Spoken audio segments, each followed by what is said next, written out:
Tout est racheté,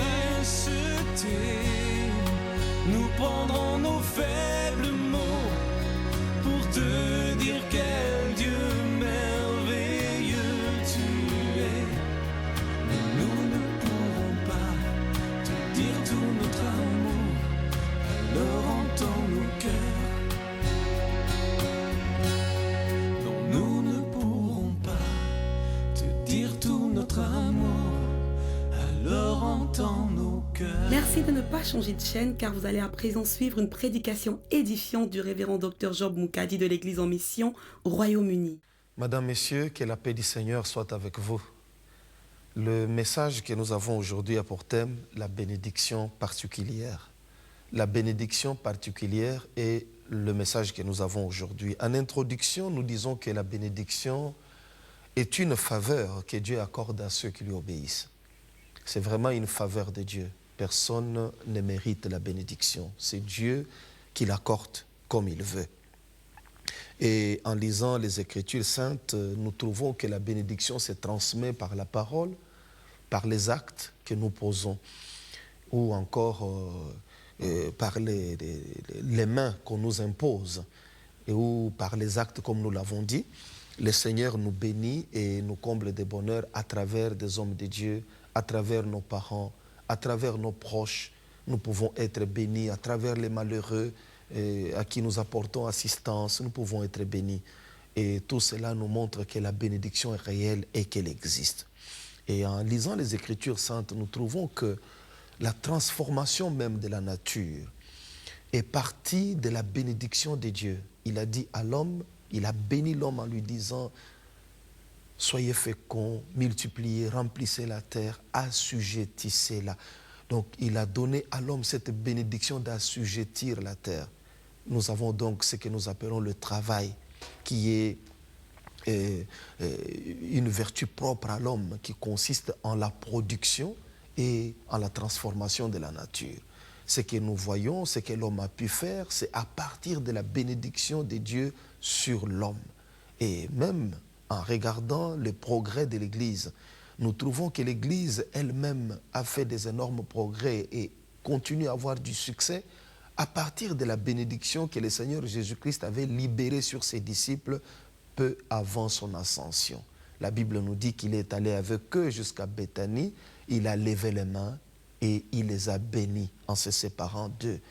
Et nous trouvons que à partir de cet instant, l'Église a commencé son travail. Il y a eu la prière de la chambre haute, et il y a eu la Pentecôte, et la suite nous montre clairement que l'Église est bénie de la main de l'Éternel jusqu'en ces jours. Et lorsque nous regardons le progrès social, l'industrialisation du monde, le développement, tout cela est venu, nous l'avons dit, de la bénédiction de Dieu sur l'homme, parce qu'il avait béni l'homme pour que l'homme transforme la nature, pour que l'homme produise. Mais nous sommes en train de parler ici de la bénédiction particulière, parce que ce que nous venons d'énumérer, ce sont des bénédictions générales, communes, mais il y a ce que nous appelons la bénédiction particulière. Cette bénédiction est une faveur de Dieu. Personne ne la mérite. Cette bénédiction particulière, en observant, en lisant les Écritures saintes, en étudiant les Écritures, nous découvrons que la plupart des personnes qui avaient obtenu la bénédiction particulière, ces personnes-là ne l'avaient pas demandé. Nous citons les cas d'Abraham, par exemple. Abraham n'avait rien demandé à Dieu. C'est Dieu qui est venu vers lui, c'est Dieu qui l'a cherché. Il était un homme ordinaire, un homme comme tous les autres. Et c'est la bénédiction de Dieu qui a fait d'Abraham un homme différent. Regardez David, il n'avait rien demandé non plus. C'est Dieu qui est parti les chercher. Vous verrez la même chose à travers Pierre ou les autres apôtres qui n'avaient rien demandé. C'est le Seigneur qui dira à Pierre, ne crains rien, désormais tu seras un pécheur d'hommes. Alors que Pierre lui disait, retire-toi de moi, je suis un homme pécheur.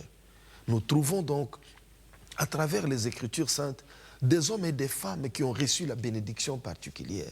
Et ces hommes, disions-nous, n'avaient rien demandé. Ils n'ont pas jeûné, ils n'ont pas prié, Ils n'ont pas fait quoi que ce soit pour rechercher cette bénédiction. C'est une faveur que Dieu leur avait accordée. Et nous trouvons dans les Écritures saintes que Jésus-Christ nous encourage en disant « Demandez ce que vous voulez et cela vous sera accordé ». Ce qui signifie qu'avec le Seigneur Jésus-Christ, nous pouvons aussi demander la bénédiction particulière parce qu'il nous dit « Demandez ce que vous voulez ». Nous pouvons demander la bénédiction particulière et l'obtenir. Ça, c'est la grâce que le Seigneur nous a donnée. Mais n'oublions pas ce que nous avons dit auparavant. La plupart de ceux qui ont reçu la bénédiction particulière, lorsque tu regardes Marie, la mère de Jésus, tu regardes Abraham, comme nous l'avons dit, David ou les autres apôtres, ils n'ont rien demandé. Et Dieu est venu vers eux et il les a bénis. Il les a cherchés, il les a trouvés. Et pour David, il a même dit, j'ai trouvé David, un homme selon mon cœur qui accomplirait toutes mes volontés. Il avait trouvé. C'est lui qui l'avait cherché et qui l'avait trouvé et qui l'avait béni. Nous parlons ici de l'importance de cette bénédiction maintenant. Les bénédictions communes, nous les avons à travers notre société, à travers notre société, l'endroit où nous sommes en train de vivre. Nous voyons des hommes et des femmes qui prospèrent parce que l'économie du pays va bien, tout simplement parce que la politique de l'emploi ou de l'habitat est convenable. Et tout cela permet aux hommes de prospérer d'une manière ou d'une autre, d'obtenir telle ou telle autre bénédiction. Bien entendu, nous devons louer le Seigneur pour tout cela. Mais ici, nous sommes en train de parler de la bénédiction particulière qui est différente des bénédictions générales. Parce que des bénédictions obtenues par l'effort de l'homme, par le bras de l'homme, lorsque le bras de l'homme t'élève, le bras de notre homme peut le briser. Mais lorsque le bras de Dieu t'élève, aucun bras d'un homme ne peut briser le bras de Dieu. D'où il est important d'obtenir de la part du Seigneur sa bénédiction particulière. Lorsque vous avez cette bénédiction, vous ne pouvez pas être vaincu par les hommes. Abraham a vaincu partout où il est passé, Isaac, Jacob, ils ont triomphé. Pourquoi? Parce que Dieu était avec eux. Ils marchaient avec cette bénédiction de la part de l'Éternel, notre Dieu. Et peuple de Dieu, ce que nous avons auprès du Seigneur est une grâce. C'est-à-dire, il nous a donné son Fils Jésus-Christ, la bénédiction suprême. Celui qui a Jésus doit savoir qu'il a une bénédiction suprême. Et il doit demander auprès de lui, Seigneur, accorde-moi une bénédiction particulière. Je veux t'être favorable. Je veux recevoir de toi ta faveur. Il n'est pas question de se baser seulement sur sa connaissance. Parce que notre connaissance, notre effort, c'est vrai, ce sont des choses très importantes. Nous devons conseiller aux gens d'avoir une formation intellectuelle. Nous devons exhorter aux gens d'étudier. Nous devons exhorter les gens de trouver un travail, d'entreprendre. Tout cela est vrai et biblique. Mais ce que je suis en train de dire ici, toute cette science, toute cette connaissance, sans la bénédiction de Dieu, peut nous conduire à la souffrance. Nous avons vu récemment sur Internet un homme qui était un reporter à la radio, mais qui a sombré dans l'alcoolisme et qui est devenu un sans domicile fixe. Cet homme était dans la rue, mais tout en étant dans la rue, et il quémandait, il avait un panneau sur lequel il avait écrit « J'ai une voix, ma voix est un don que j'ai reçu de l'Éternel ». Et on l'appelait homme à radio. Il parlait comme ça, et un jour, quelqu'un est venu le filmer. On l'a filmé, on lui a tendu le micro et il a parlé. Une voix extraordinaire. Et du coup, ce sont des radios aux États-Unis qui ont cherché à engager cet homme. Et je retiens qu'il avait écrit sur son panneau que sa voix était un don qu'il avait reçu de Dieu. Et comme il disait cela publiquement, Dieu ne pouvait pas l'abandonner. Il a témoigné du Seigneur comme le Christ le dit, c'est lui qui confessera, qui me confessera auprès des hommes, je le confesserai aussi devant mon Père et devant les anges. Cet homme a témoigné que ce qu'il avait été une faveur de l'Éternel. Et du jour au lendemain, il s'est retrouvé employé, il a vu sa vie complètement changer. Tout simplement parce que les gens avaient découvert ce que Dieu avait mis en lui. En un jour, sa vie était transformée. Et je voudrais revenir pour dire que ça, c'est la bénédiction de Dieu qu'il lui avait accordée. Alors voilà pourquoi nous insistons sur la bénédiction. Cet homme avait la connaissance, mais il était devenu un sans domicile fixe parce qu'il avait été détruit. Mais sa confiance en Dieu lui a permis de pouvoir retrouver quand même quelque chose de bien. Mais recourons dans la parole de Dieu, dans la Bible, pour prendre un autre exemple, l'exemple de notre père dans la foi, Abraham. Lorsque Dieu appelle Abraham, il lui dit d'aller vers un pays qu'il ne connaissait même pas. La Bible nous dit qu'Abraham est parti avec son neveu Lot. Il a pris sa femme, il a pris ses serviteurs, ses biens, et avec son serviteur Lot, ils sont partis ensemble. Mais arrivés au pays de Canaan, les deux hommes prospérèrent. Ils avaient beaucoup de biens, à telle enseigne que des querelles, il y avait maintenant des querelles entre des bergers de Lot et les bergers d'Abraham. Et ils se querellaient certainement sur l'espace, et les espaces verts, pour nourrir leurs troupeaux. Abraham a vu que la situation dégénérait et il n'a pas apprécié. Ce n'est pas par irritation qu'il est venu voir Lot, mais il voulait résoudre un problème. Et il en parlant à Lot, il lui a dit ceci, et comme c'est écrit dans Genèse 13, de 8 à 11, « Qu'il n'y ait point, je t'ai pris, de dispute entre moi et toi, ni entre mes bergers et tes bergers. Car nous sommes frères. Tout le pays n'est-il pas devant toi? Sépare-toi donc de moi. Si tu vas à gauche, j'irai à droite. Si tu vas à droite, j'irai à gauche. » Abraham ne parlait pas ainsi par naïveté, mais il savait ce qu'il faisait. Il savait que la bénédiction de Dieu était avec lui et qu'il n'allait pas prospérer tout simplement parce qu'il est à gauche ou il est à droite. Il savait que la bénédiction est avec lui et qu'il pouvait prospérer à gauche comme à droite. Voilà pourquoi il a laissé à Lot le choix. Il lui a dit, choisis. Si tu vas à gauche, je vais à droite. Tu vas à droite, moi je vais à gauche. La Bible nous dit que Lot leva les yeux et il vit toute la plaine du Jourdain qui était arrosée, qui était comme un jardin de l'Éternel. Et il choisit toute la plaine. C'est bien écrit, toute la plaine. Il a pris toutes les contrées, toute la contrée qui était économiquement prospère. Il a tout pris. Et il est parti. Abraham est resté. Mais la suite des événements nous montre quel était l'homme béni. Parce que nous voyons par la suite que Lot lui-même a eu la délivrance par 2 fois, toujours par Abraham.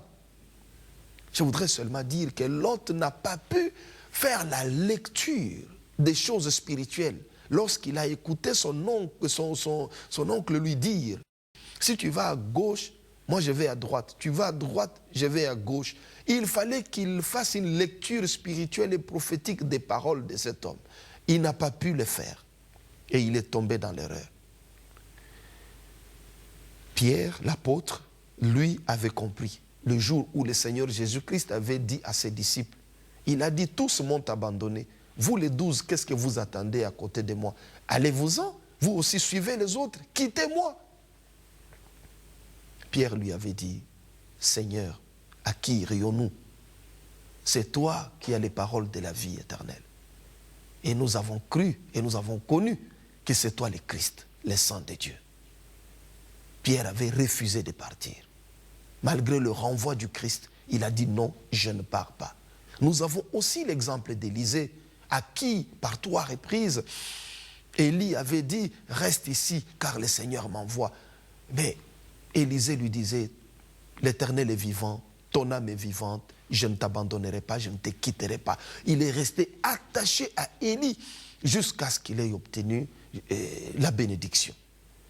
Et je voudrais dire que Lot n'a pas fait la lecture spirituelle de ces choses comme Élisée les fit avec Élie ou comme Pierre les fit avec Jésus. Lot, dès qu'il a entendu dire, si tu choisis la gauche, je vais à droite, il a trouvé qu'Abraham n'avait pas le sens des affaires. Lui, comme il était un affairiste, il s'est précipité sur le bon côté, les côtés qui étaient économiquement prospères, il s'est précipité dessus et il est parti. Mais par la suite, la Bible nous fait voir clairement qu'il y a eu une attaque, il y a eu une guerre. Et lorsque la guerre est arrivée, les rois de Sodome et de Gomorrhe, là où Lot était parti, les rois étaient vaincus, Lot était fait prisonnier avec toute sa famille, avec tous ses biens, ses serviteurs. Il n'était devenu qu'un simple prisonnier et plus rien ne lui appartenait. C'est Abraham qui arma 318 braves hommes de sa maison et qui partit à qui attaqua les rois qui avaient vaincu Sodome et Gomorrhe et récupéra tous les biens de Lot, Lot lui-même et sa famille, ainsi que les rois de Sodome et de Gomorrhe. Même alors, en revenant, Lot pouvait dire à son oncle, je me répands, je m'étais séparé de toi, je ne savais pas que la bénédiction particulière était avec toi, je me répands, puisque tu m'as délivré, je reviens auprès de toi. Lot n'a pas eu cette idée, il est retourné encore à Sodome et Gomorrhe. Il est parti s'installer tout bonnement, comme si de rien n'était. Or, Lot devait savoir que ce n'est pas lui qui était béni. Dieu n'avait pas béni Lot, il avait béni Abraham. C'est à Abraham que Dieu s'était adressé. Je parle ici de la bénédiction particulière. C'est à Abraham que Dieu avait confié cette bénédiction. De deux, ce n'est pas Abraham, et ce n'est pas Lot qui était envoyé. C'est Abraham qui était envoyé. Et cela signifie que Lot est venu parce que Abraham l'avait appelé. Ce n'est pas Dieu qui avait appelé Lot, c'est Abraham qui l'avait appelé. Alors il devait comprendre que sa prospérité et son bonheur dépendaient de son attachement avec Abraham. Il devait rester attaché à Abraham pour qu'il demeure prospère. Comme nous venons de le voir en 2 points, que ce n'est pas Lot qui avait reçu la bénédiction particulière, c'est Abraham. Et Dieu n'avait pas appelé Lot, il avait appelé Abraham. Lot devait savoir que la personne qu'il avait appelée lui, c'était Abraham, ce n'était pas Dieu, pour aller à Canaan. Et là, pour la 2e fois, dans Sodome et Gomorrhe, et Dieu est arrivé, il a dit, j'ai appris que dans Sodome et Gomorrhe ça ne va pas, comme la Bible nous le dit, que l'Éternel, notre Dieu, ne fait rien sans avoir révélé son secret à ses serviteurs, les prophètes. Il avait révélé à Abraham qu'il partait pour détruire Sodome et Gomorrhe si jamais tout ce qu'il avait appris était réel. Et Abraham le suppliera. Abraham va entrer dans une profonde intercession parce qu'il voulait sauver Lot. Et il réussit à le faire. Lorsque Dieu arrive dans Sodome et Gomorrhe, il ne trouve même pas 10 justes, comme Abraham le demandait. Il trouve seulement Lot. Et c'est là où Dieu, dans sa miséricorde, fait plus que ce qu'Abraham avait demandé, comme la Bible nous le dit. Il est le Dieu qui accomplit au-delà de ce que nous pensons et au-delà de ce que nous demandons. Il savait que le désir d'Abraham était de sauver son neveu Lot. Voilà pourquoi il fit sortir Lot de Sodome et Gomorrhe. Et ce n'était pas facile. Cet homme était attaché à ses biens, attaché à cette terre, à ses affaires, que ce n'était pas facile de le faire sortir de là. Mais Dieu avait insisté et il lui a dit même, va voir, qui as-tu encore ici dans cette ville? Va voir toute personne que tu as ici, dis à ces personnes que ce pays sera brûlé par le feu. Lorsque Lot est allé voir ses gendres et ses filles qui étaient mariées dans Sodome et Gomorrhe, la Bible nous dit que ces gendres crurent qu'il plaisantait. Ils ne l'ont pas pris au sérieux. Peut-être c'est avec la manière à laquelle il parlait, on ne sait pas, mais il n'a pas été pris au sérieux par ses gendres. Et nous devons bien nous interroger à ce sujet pour nous autres, les prédicateurs de l'évangile du salut. Nous devons apprendre une leçon là-dessus.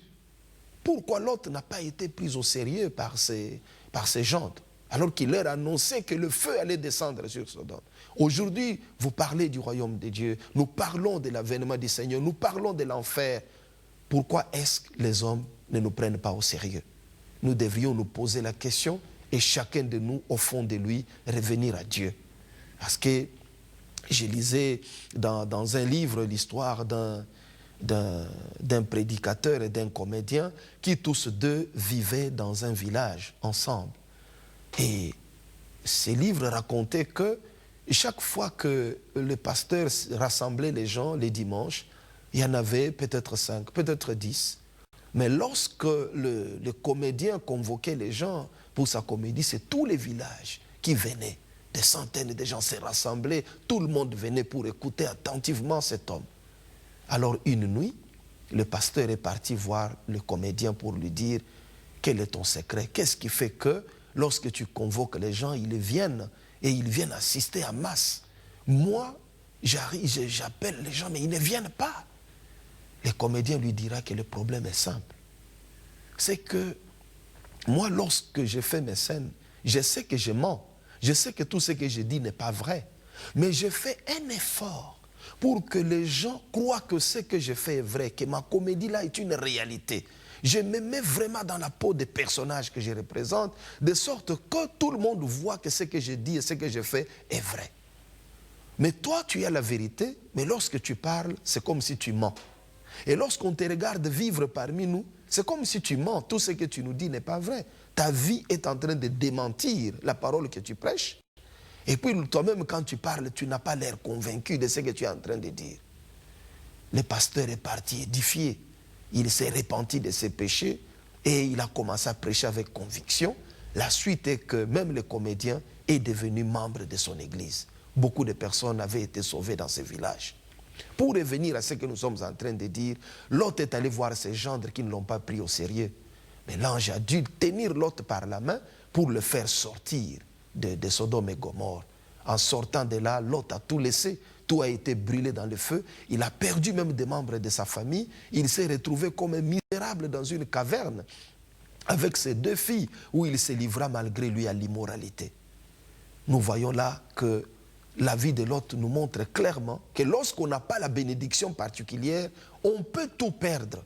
Par une catastrophe naturelle, par une erreur quelconque, nous pouvons tout perdre parce que nous n'avons pas la bénédiction particulière.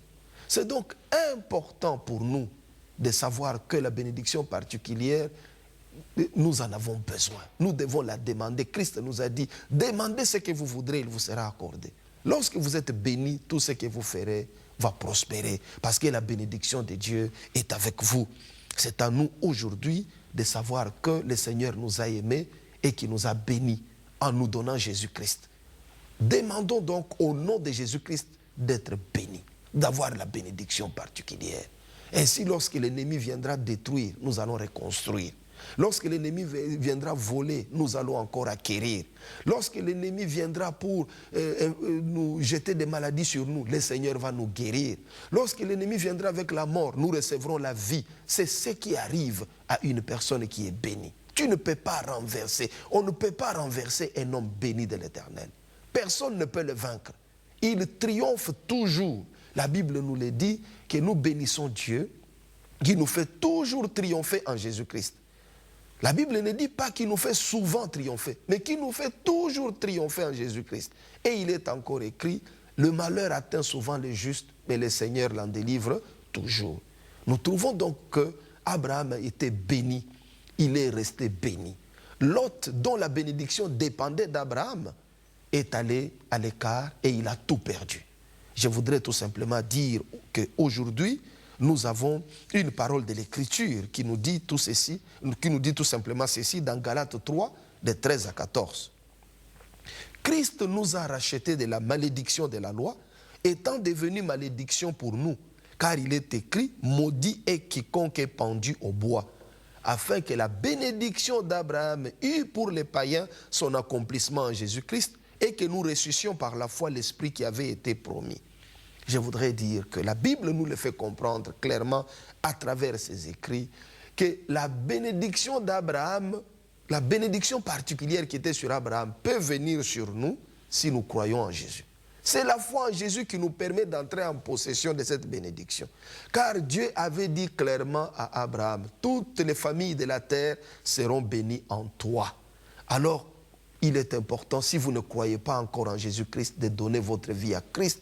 Vous aurez la bénédiction. Les mauvais sorts vont partir, les malédictions vont quitter votre vie et vous aurez la bénédiction d'Abraham. Celui qui combattra contre vous échouera parce que vous avez Jésus-Christ avec vous. Parce que vous avez la bénédiction particulière d'Abraham sur vous. Demandez-la et vous la recevrez. Ce que la Bible vient de nous dire est vraiment important. Ayons un cœur comme Abraham avait. Puisqu'il savait qu'il était béni, il a dit à Lot, Tu vas à gauche, je vais à droite. Tu vas à droite, je vais à gauche. Un homme béni de l'Éternel, un homme qui a la bénédiction de l'Éternel ne s'agite pas, ne se trouble pas, il est tranquille. Il est calme parce qu'il est sûr de ce que Dieu a déjà fait avec lui et de ce que Dieu fera. Mais celui qui n'a pas la bénédiction de Dieu s'agite, il se précipite. Et en se précipitant, il peut se perdre. Voilà pourquoi aujourd'hui, le Seigneur voudra que nous qui avons cru en Jésus-Christ, nous transmettions aussi cette parole aux autres, la parole de la bénédiction particulière, parce que celui qui est en Christ, il est appelé aussi à produire des fruits, à amener aussi d'autres personnes à la connaissance du salut. Aujourd'hui, le vœu de mon cœur est que chacun de vous, chacun de nous comprenne que nous avons besoin de la bénédiction particulière et la demande auprès du Seigneur, afin que nous menions la vie qu'a menée notre patriarche Abraham, que nous soyons, la Bible nous dit qu'Abraham était béni en chaque chose. Il est mort vieux et rassasié des jours, rassasié de bonheur, rassasié de richesses, béni en chaque chose. Cela est possible. C'est une question de la foi, une question de la prière, une question de l'obéissance à l'Évangile. Et celui qui s'applique ainsi voit la gloire de Dieu. Puisque cette bénédiction qui était sur Abraham, nous ne pouvons pas la voir autrement qu'en Jésus, c'est le temps de croire en Christ, d'aimer Jésus, de l'accepter dans notre cœur comme notre Seigneur et Sauveur personnel. C'est le moment de donner la vie à Jésus-Christ. Il ne faudra pas tergiverser. La vie se trouve en Christ et pas ailleurs. C'est en lui qu'il y a la bénédiction et la prospérité. Que l'Éternel, mon Dieu, vous bénisse. Le docteur Job Moukadi a publié plusieurs ouvrages dont L'autre lecture de l'Écriture, Christ n'est pas mort en vain, Tu aimeras, Christ n'est pas mort en vain version révisée, Le pouvoir, la richesse et la gloire, Le succès par notre esprit et Le tombeau perdu de Jésus, la réponse de l'Église.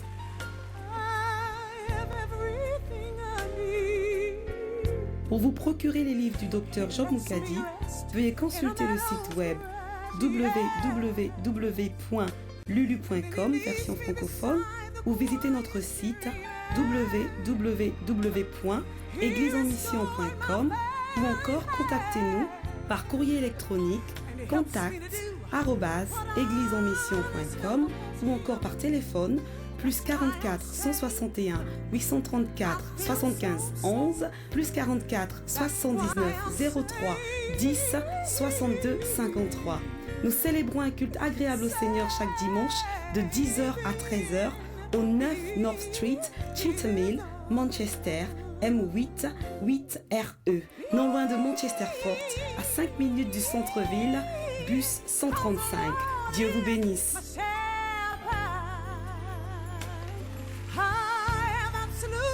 Everything on you.